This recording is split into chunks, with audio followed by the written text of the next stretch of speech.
नमस्कार, एनटिभी कोहलपुर समाचारमा स्वागत छ। म पुरुषोत्तम सापकोटा र सांकेतिकरणमा हुनुहुन्छ दोबासे रति बस्नेत। वर्षौंदेखि विद्युतको राष्ट्रिय प्रसारण लाइन विस्तार नहुँदा विभिन्न समस्या झेल्दै आइरहेका छन् कर्णालीवासीले। उत्पादन भएको विद्युत विदेशमा बेच्ने कामसँगै कर्णालीका दुर्गम बस्तीमा विद्युत विस्तारको काम जारी छ। आजको समाचारमा कर्णालीका लागि कोहलपुर सुर्खेत 132 केभी प्रसारण लाइन विस्तारको काम अगाडि बढेको विषय छ। त्यसबाहेक आफ्नै श्रीमतीलाई मरणासन्न हुने गरी कुट्ने बाजुराका सैनिक जवानको ज्यादती लगायतका सुध्रिन नसकेको शेयर बजारको समाचार पनि। तर सुरुमा प्रमुख समाचार। राष्ट्रिय वन क्षेत्र प्रयोग गर्न दिने सरकारको निर्णयपछि कोहलपुर सुर्खेत विद्युत प्रसारण लाइनको निर्माण प्रक्रिया अगाडि बढ्यो। जग्गा अधिग्रहणको काम बाँकी। गत वर्षको तुलनामा यो आर्थिक वर्षमा सल्यानमा सवारी दुर्घटनाको दरमा कमी, मृत्यु दर भने झण्डै तेब्बरले बढ्यो। 11 महिनामा 31 जनाको मृत्यु। भारतसँग जोडिएको दाङको सीमा क्षेत्रका नेपाली बस्तीसम्म पुग्ने सडक बनेन। सडक नहुँदा भारतको बाटो भएर यात्रा गर्नुपर्ने बाध्यता। निरन्तर वर्षाका कारण बङ्गलादेशमा 100 जनाभन्दा बढीको मृत्यु। अस्ट्रेलियामा हजारौं मानिस विस्थापित, खोज तथा उद्धारको कार्य जारी। र इङ्ग्लिस क्लब म्यान्चेस्टर सिटीका स्टाइगर ग्राभियल जेसेस आर्सेनलमा अनुबन्ध। 45 मिलियन युरोमा 5 वर्षका लागि सम्झौता।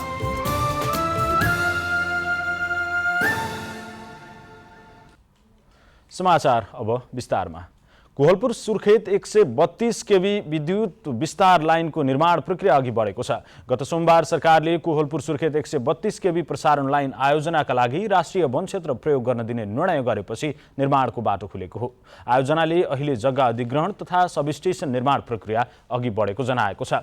आयोजना कार्यालयका अनुसार सुर्खेतको भेरीगङ्गा नगरपालिका र वीरेन्द्रनगर नगरपालिका तथा बाँकेको कोहलपुर नगरपालिकामा जग्गा अधिग्रहण सम्पन्न गरी जग्गा प्राप्ति भइसकेको छ। तर बाँके बैजनाथ गाउँपालिका 1 र 4 मा जग्गा अधिग्रहणका विषयमा विवादका कारण जग्गा अधिग्रहण अझै केही समय लाग्ने देखिएको आयोजनाका प्रमुख रवि कुमार चौधरीले बताउनु भएको छ। वीरेन्द्रनगर नगरपालिका 11 को सुब्बाकुनामा सबस्टेसन बनाउन टेन्डर प्रक्रिया अगाडि बढाइएको छ। अहिले उक्त क्षेत्रमा सबस्टेसनका विषयमा योजना निर्माण लगायतका काम भइरहेका छन्।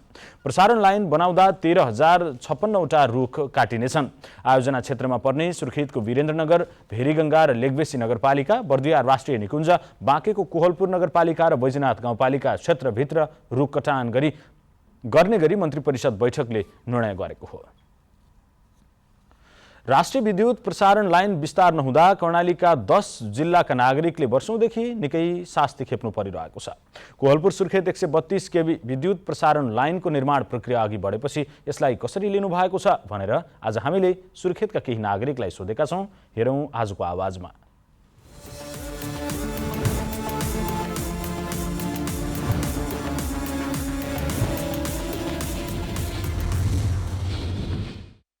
कर्णाली प्रदेशको समृद्धिको लागि र यहाँका उद्योग व्यवसायहरूको प्रवर्धनको लागि पहिलो कुरा बत्तीको एकदमै समस्या भएको कुरा प्रष्ट छ। त्यसकारण अहिले सरकारले क्याबिनेटबाट निर्णय गरेर जुन आरक्षमा रोकिएको चाहिने रुख कटानबाट रोकिएको पनि निर्णय गरेको कुरा स्वागतयोग्य छ। यो कर्णाली प्रदेशमा 132 केभी लाइन जुन यो खुलाइएको छ, यसलाई यथाशीघ्र छिटोमा यसलाई चाहिने कार्यान्वयनमा ल्याइयोस् र छिटो सम्पन्न गरियोस् र अनि मात्र यो कर्णालीको चाहिने भविष्य उज्जवल छ र यहाँका उद्योग व्यवसाय चल्न सक्दछन्।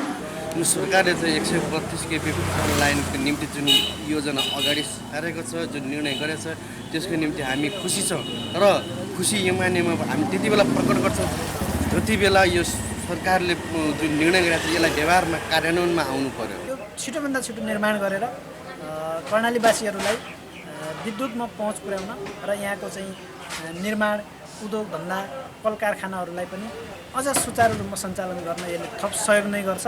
केभी प्रसारण लाइन जुन छ यो छिटोभन्दा छिटो निर्माण हुनुपर्दछ। बत्ती समयमा आओस् र दोस्रो कुरा लोड सेडिङ बारम्बार भइरहन्छ। हामी व्यवसायहरूलाई धेरै गाह्रो छ।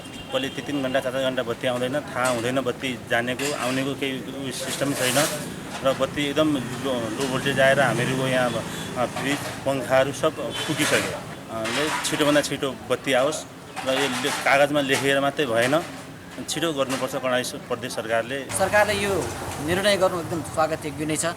तर पनि यो निर्णय गरिसक्दा आम नागरिकले, आम यहाँका सर्वसाधारणले कहाँनिर आशंका गर्ने कुरा देखिएको छ भनेर एउटा सरकारले निर्णय गर्यो, कागजमा चाहिँ यो आयो, तर यो व्यावहारिक रूपमा लागू हुन्छ कि हुँदैन भन्ने खालको आशंका उब्जिएको छ। अलिकति हाउरी लाग्यो भने बत्ती गइहाल्छ, केटाकेटीलाई बच्चाहरूलाई पढ्नको लागि समस्या हुन्छ, राति सुन्नको लागि पनि समस्या छ, बत्ती छैन।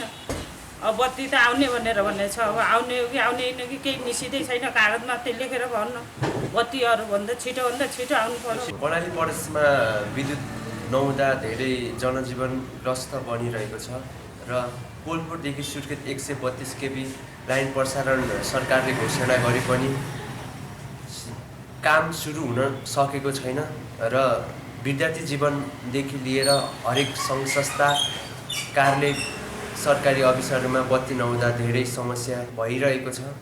छिटोभन्दा छिटो सरकारले मात्र घोषणा गरेर भएन, कार्यान्वयनमा ल्याउनु पर्यो।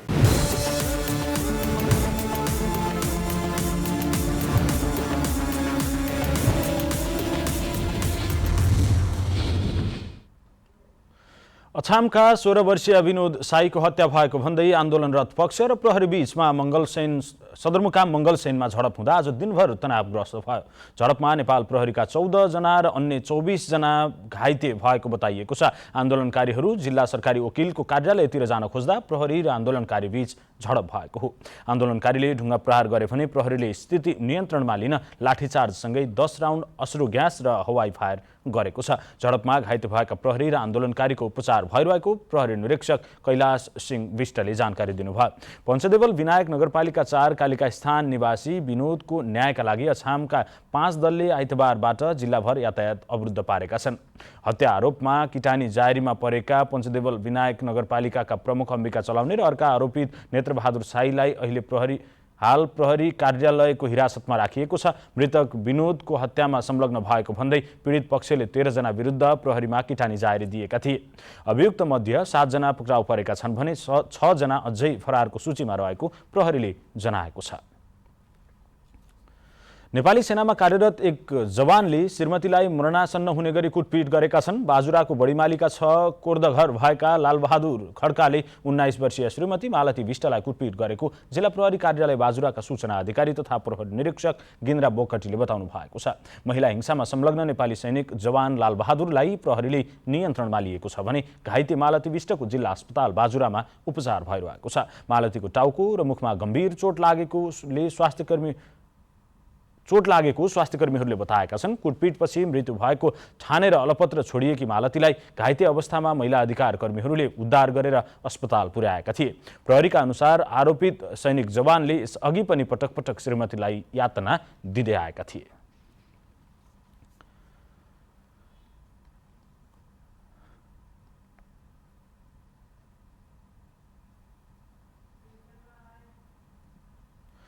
चालु आर्थिक वर्षको साउनदेखि जेठसम्मको 11 महिनामा सल्यानमा साना ठुला सवारी दुर्घटनामा परि 31 जनाको मृत्यु भएको छ। यो अवधिमा जिल्लाभर 110 सवारी दुर्घटनामा परेको जिल्ला ट्राफिक कार्यालयले जनाएको छ। ट्राफिक कार्यालयका अनुसार दुर्घटनामा परि 200 भन्दा बढी घाइते भएका छन् भने 50 जना गम्भीर घाइते भएका छन्।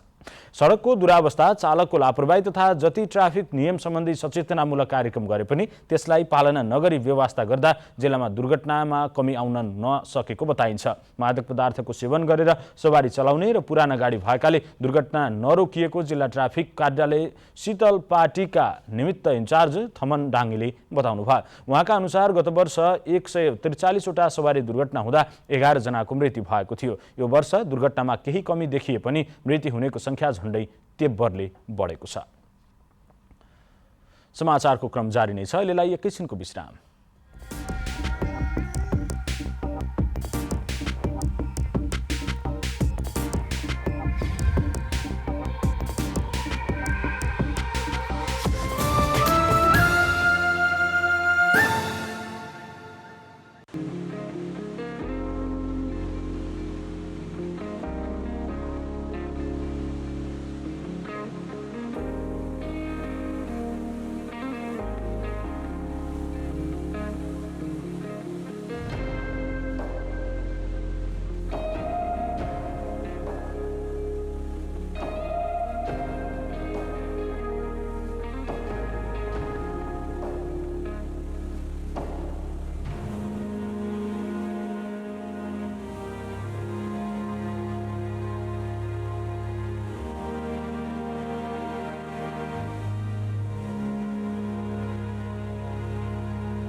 विश्रामपछि समाचारमा पुनः स्वागत छ। अब बाँकी समाचार। राष्ट्रिय गौरवको भेरीबबई डाइभर्सन आयोजनाको हालसम्म 56% काम सम्पन्न भएको आयोजनाको कार्यालयले जनाएको छ। आयोजनाको हाल दोस्रो प्याकेज अन्तर्गत सुर्खेतको भेरीगङ्गा नगरपालिकाको चिप्लेमा भौतिक संरचना बनाउने काम भइरहेको छ। आयोजनाको पहिलो र दोस्रो प्याकेज गरी कुल वित्तीय प्रगति 41.10% रहेको आयोजना कार्यालयका सूचना अधिकारी एवं सिनियर डिभिजनल इन्जिनियर लेखनाथ सुवेदीले बताउनु भएको छ। उहाँका अनुसार तेस्रो प्याकेज अन्तर्गत हुने हाइड्रोमेकानिकल र इलेक्ट्रोमेकानिकलको काम पनि अघि बढिसकेको छ। कोरोना महामारी, प्रतिकूल मौसम, बर्खामा नदीको पानीको बहाव बढ्नु लगायतका कारण निर्माणमा केही असर परे पनि काम नै ठप्प भने नभएको सुवेदीको भनाइ छ। हाल दोस्रो प्याकेज अन्तर्गत हेडवर्क्स, विद्युत गृह, बाँध निर्माणको काम भइरहेको छ। आगामी आर्थिक वर्ष 2079-80मा सम्पन्न गर्ने लक्ष्य लिएको आयोजनाको निर्माण कार्य सक्न अझै 3 वर्ष लाग्ने अनुमान गरिएको छ। दाङको करिब 83 किलोमिटर क्षेत्र भारतसँग जोडिएको छ, तर सीमा क्षेत्रका नेपाली बस्तीसम्म पुग्ने राम्रो सडक नहुँदा भारतको बाटो भएर यात्रा गर्नुपर्ने बाध्यता छ। राजपुर गाउँपालिकाभित्र मात्रै 3वटा उत्तर दक्षिण नाका स्तरीय सडक निर्माण हुन थालेको 5 वर्षभन्दा धेरै भइसक्यो, तर अहिलेसम्म भरपर्दो सडक निर्माण हुन सकेको छैन। हिउँदमा फाटफुट्ट सवारी साधन सञ्चालनमा आए पनि बर्खामा भने सवारी साधन सञ्चालनको कुनै सम्भावना नभएको हो। राजपुर गाउँपालिका वडा नम्बर 5 देखि वडा नम्बर 6 को खाङ्ग्रा नाकासम्म जोड्ने सडक बिग्रिएर लथालिङ्ग भएको छ। ठाउँ ठाउँमा झरेको पहिरो, छिचोले र मुस्किलले मोटरसाइकल चल्ने गरेका छन्। बर्खामा हिँड्न पनि गाह्रै छ हैन, यसमा ठाउँ ठाउँमा पहिराहरू गइरहेको छ। लुम्बिनी प्रदेश सरकारले नाका स्तरीय सडक निर्माणको लागि प्रति सडक 1.5 करोड रुपियाँसम्म विनियोजन गर्दै आएको छ, तर बजेटले पहाड काटेर फराकिलो बनाउने बाहेक अन्य उल्लेख्य काम हुन सकेको छैन। बर्खामा त्यही काटिएको पहाडबाट पहिरो झरेर सडक पुरिने गरेको छ। सडकबाट पानी बग्ने भएकाले सडक चिरा परेको हो।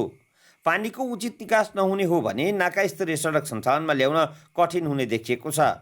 सडक सञ्चालनको पर्खाइमा बसेका स्थानीयहरू अहिले पनि जोखिमपूर्ण यात्रा गर्न बाध्य रहेको सुरेन्द्र बाठाले बताउनुभयो। रात दिन हिँड्नुपर्छ यही बाटोमा। तपाईँको अब बिरामी अवस्थामा पनि जान गाह्रो छ हामीलाई। झन् बर्खा लागिहाल्यो, हिउँदामा त चलो अलिअलि घुम्थ्यो, अब बर्खादेखि त हन्नै सकिन्न। अब अवस्था यस्तो छ। दाङमा सीमावर्ती क्षेत्रमा 21वटा साना ठुला नाका छन्।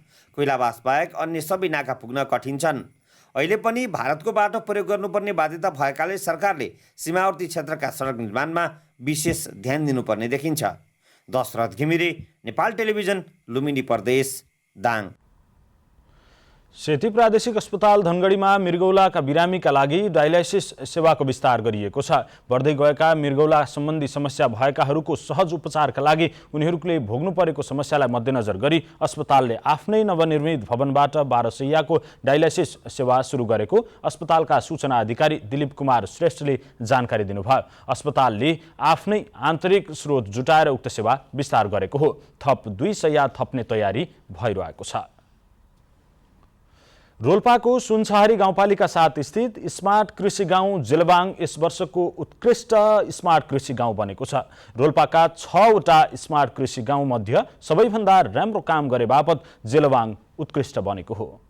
लुम्बिनी प्रदेश सरकारद्वारा सञ्चालित स्मार्ट कृषि गाउँ कार्यक्रम अन्तर्गत कृषि ज्ञान केन्द्र रोल्पाले कार्य सम्पादनका आधारमा यस वर्ष जेलबाङलाई उत्कृष्ट ठहर गर्दै पुरस्कार प्रदान गरेको हो।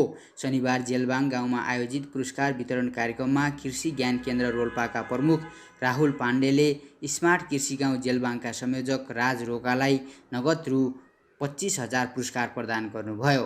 कार्यक्रममा सुनसहरी गाउँपालिका 7का वडा अध्यक्ष राजबहादुर रोकाले सामूहिक खेती प्रणालीलाई विकास गर्न गाउँ कार्यपालिकाबाटै निर्णय गरेको बताउनुभयो। अहिले चाहिँ हामीले चाहिँ गाउँ कार्यपालिकाको चाहिँ योजना नै हामीले चाहिँ कस्तो खालको गराएको छौँ त भन्नुहुन्छ भने 20 रोपनी बराबरको चाहिँ जुन चाहिँ जग्गा छ त्यो भित्र रहेका सम्पूर्ण किसानीहरूको चाहिँ जग्गालाई चाहिँ त्यो समिति अथवा चाहिँ त्यो समूहले चाहिँ ल्याउने र चाहिँ त्यसलाई चाहिँ हामीले त्यो भित्र चाहिँ बसेर चाहिँ अभ्यास गरेर अथवा त्यो भित्र चाहिँ रहेका सम्पूर्ण किसानहरूलाई त्यसमा कसरी हुन्छ हामी चाहिँ अट्याच गरेर चाहिँ अगाडि लैजाने भन्ने चाहिँ त्यो खालको चाहिँ हामीले चाहिँ सोच गराएका छौँ। त्यो ढङ्गले चाहिँ हामी अगाडि बढ्छौँ र यो कृषि स्मार्ट कार्यक्रम पनि त्यो भित्र रहेर चाहिँ अगाडि बढ्नेछ।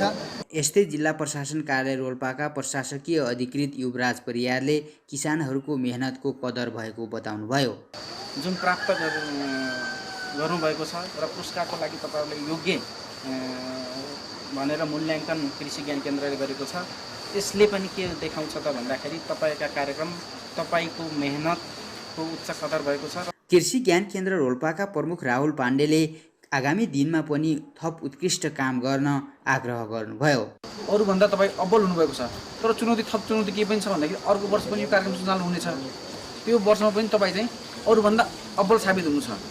अब्बल साबित हुनका लागि अरूभन्दा अब्बल काम पनि गर्नुपर्ने नै छ।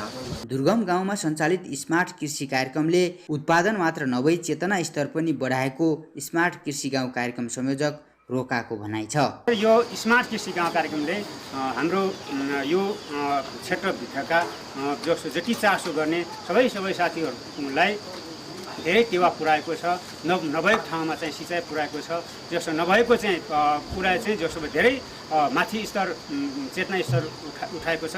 त्यसले गर्दाखेरि चाहिँ यो धरातलमा यो देशमा यो सरकारको जो टेवा हो, जो सहयोग हो, यो देशमा चाहिँ हामी अगाडि बढ्नेछ। स्मार्ट कृषि गाउँ कार्यक्रम अन्तर्गत जेलबाङमा अदुवा, बेसार, भटमास र तरकारी बाली लगाउने गरिएको छ। यसअघि आफूले खानको लागि मात्र उत्पादन गर्दै आएका जेलबाङीले अहिले धेरै उत्पादनहरू बाहिर निर्यात गर्दै आएका छन्। गत वर्ष उत्कृष्ट पुरस्कार स्मार्ट कृषि गाउँ जिनाबाङलाई प्रदान गरिएको थियो। माधव कुमार ओली, नेपाल टेलिभिजन, लुम्बिनी प्रदेश, रोल्पा। दाङको बेलझुण्डीमा रहेको नेपाल संस्कृत विश्वविद्यालयमा लागेको ताला 2 महिनापछि खुलेको छ। नेपाल विद्यार्थी सङ्घले उठाएका 14 बुँदे मागहरू मध्ये आधाभन्दा बढी मागहरू सम्बोधन भएपछि नेपाल संस्कृत विश्वविद्यालय केन्द्रीय कार्यालयमा लागेको ताला 2 महिनापछि खुलेको हो। सहमति अनुसार कार्यालयको मूल गेट र प्रशासन शाखा लगायतका ठाउँमा ताला खुले पनि उपकुलपति र रजिस्ट्रार कार्यकक्षको ताला भने यथावत रहेको नेपाल विद्यार्थी सङ्घ विश्वविद्यालय सङ्घर्ष समितिका संयोजक सोलेन्द्र रिजालले जानकारी दिनुभएको छ। समाचारको क्रम जारी नै छ, एकैछिनको विश्राम।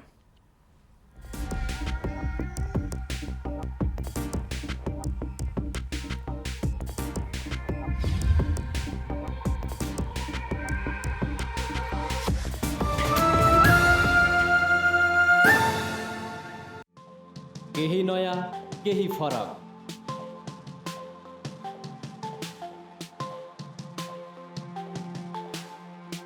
राष्ट्रिय सञ्चारको मेरुदण्ड नेपाल टेलिभिजनको प्रादेशिक च्यानल एनटिभी कोहलपुर, पश्चिम नेपालको लुम्बिनी, कर्णाली र सुदूर पश्चिमको एकमुष्ट आवाज, सत्य समाचार, तटस्थ विचार, कार्यक्रममा मौलिकता, समावेशिता र विकासमा विस्तार। डिजिटल दुनियाँमा तपाईको विचार र भावनालाई संसारसँग जोड्दै एनटिभी कोहलपुर, सूचना, शिक्षा र मनोरञ्जनको यो यात्रा हो समृद्धिको।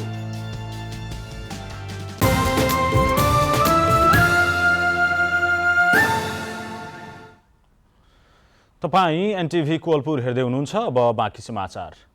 नेपालमा पहिलो पटक कोरोना भाइरसको ओमिक्रोन भेरिएन्टको नयाँ प्रजाति फेला परेको छ। काभ्रेपलाञ्चोक स्थित धुलीखेल अस्पतालको प्रयोगशालामा गरिएको आनुवांशिक अध्ययनमा ओमिक्रोन भेरिएन्टको नयाँ प्रजाति फेला परेको इपिडेमियोलोजी तथा रोग नियन्त्रण महाशाखाका निर्देशक डाक्टर सुमनलाल दासले जानकारी दिनुभएको छ। उहाँका अनुसार देखिएको संक्रमणमा ओमिक्रोन भेरिएन्टको नयाँ प्रजाति BA2 हो। निर्देशक दासले नयाँ प्रजातिको भेरिएन्टबारे अध्ययन गरिरहेको बताउनु भएको छ। यसैबीच नेपालमा आज थप 40 जनामा कोरोना भाइरसको संक्रमण पुष्टि भएको छ भने कसैको पनि मृत्यु नभएको मन्त्रालयको विवरणमा उल्लेख छ। स्वास्थ्य तथा जनसङ्ख्या मन्त्रालयका अनुसार 1847 जनाको PCR परीक्षणमा 34 जना र 1163 जनाको एन्टिजेन परीक्षणमा 6 जना गरी कुल 40 जनामा संक्रमण देखिएको हो। पछिल्लो 24 घण्टामा कोरोनाबाट 19 जना संक्रमण मुक्त भएका छन् भने हाल देशभर 384 जना सक्रिय संक्रमित रहेका छन्। अब अन्तर्राष्ट्रिय समाचार।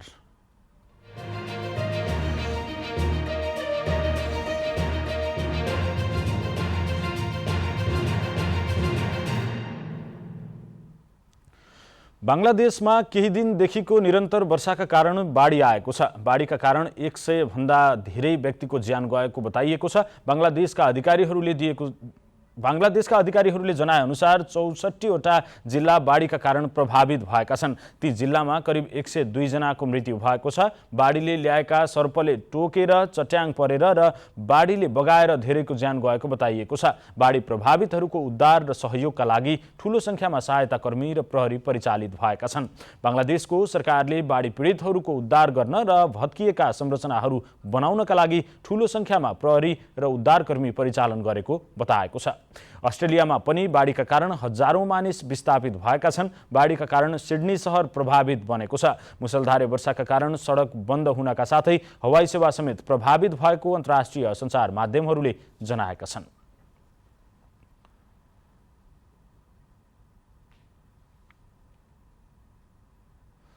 अब आर्थिक समाचार।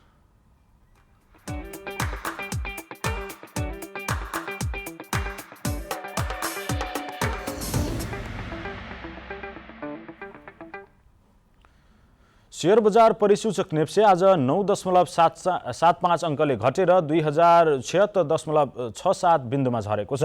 नेप्से घटे पनि कारोबार रकम भने आज निकै सुधार भएको छ। 234वटा कम्पनीका 1 करोड 9 लाख किता शेयर 4 अर्ब 34 करोड 92 लाख रुपियाँमा कारोबार भएका छन्। सबैभन्दा धेरै शिवम सिमेन्ट्सको 17 करोड 58 लाख र हिमालयन डिस्टिलरीको 16 करोड 90 लाख रुपियाँको शेयर किनबेच भएको छ। अब खेलकुद समाचार।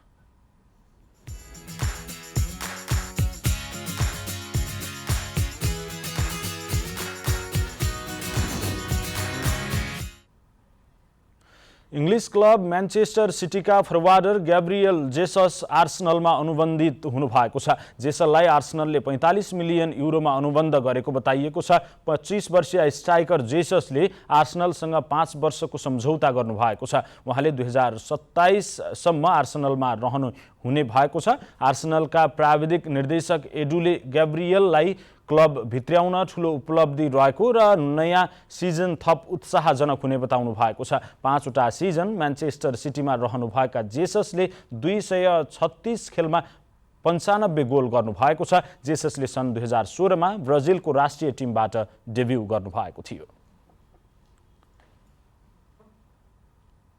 अब मौसम।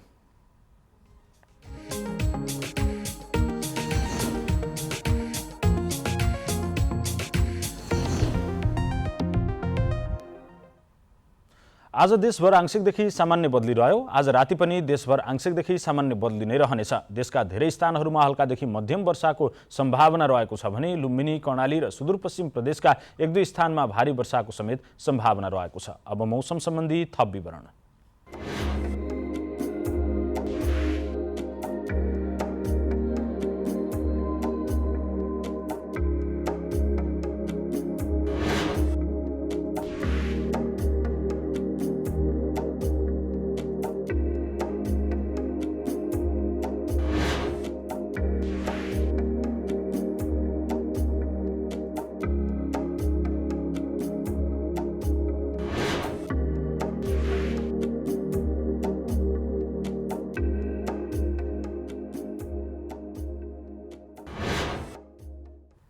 समाचारको अन्त्यमा प्रमुख समाचार पुनः एकपटक।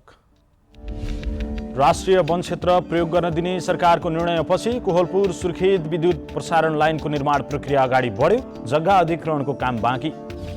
गत वर्षको तुलनामा यो आर्थिक वर्षमा सल्यानमा सवारी दुर्घटनाको दरमा कमी। मृत्यु दर भने झण्डै तेब्बरले बढ्यो। 11 महिनामा 31 जनाको मृत्यु।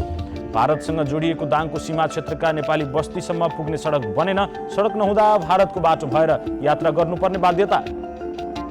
निरन्तर वर्षातका कारण बांग्लादेशमा 100 जनाभन्दा धेरैको मृत्यु। अस्ट्रेलियामा पनि हजारौं मानिस विस्थापित। खोज तथा उद्धारको कार्य जारी। र इंग्लिश क्लब मैनचेस्टर सिटीका स्ट्राइकर ग्याब्रियल जेसस आर्सेनलमा अनुबन्ध। 45 मिलियन युरोमा 5 वर्षका लागि सम्झौता।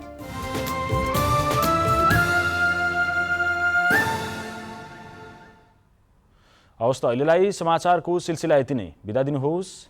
नमस्कार।